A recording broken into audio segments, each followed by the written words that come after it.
Bloodline by Joseph Gordon Levitt. Read by Zak Rosenfeld. I have to wait for my hands to stop shaking so I can open the drawer and get the pills. Fucking life suckers. I wonder if I'll take them again tomorrow. It's always a toss-up. I grab my jeans off the floor, get the reds out of my pocket. Careful not to make any noise heading out the back door. The sun's just starting to rise. I used to like this time of day. Not because it was quiet or peaceful, any of the normal things people say. I liked it because I used to run early in the morning. I felt good. Now I smoke, which also feels good, I guess. The other day, I told my little sister about a time capsule I'd buried in the backyard. And I can see the hole she dug up looking for it. Last night, she asked me about Mum. She was just curious. She doesn't know anything.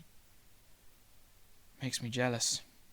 I wanted to tell her about how she just snuck out without saying goodbye, and that it was probably a good thing, because reckless driving and drunken stupors and veins open up on the living room floor never did anyone any good.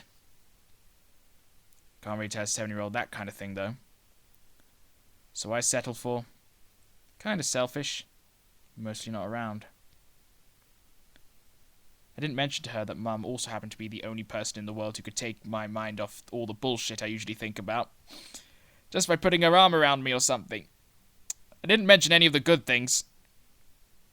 I just couldn't. I also have a little brother. He's the middle kid. And my sister asked him about Mum too. What was she like? He didn't know what to say. But for a split second, his eyes snapped over to me. He didn't even mean to do it, but I knew what it meant. What was she like? She was like me. Or I'm like her. Now, in the early mornings, I think, I take a pill, and I smoke a cigarette, and I think about my blood. It's in my blood. It's in my blood.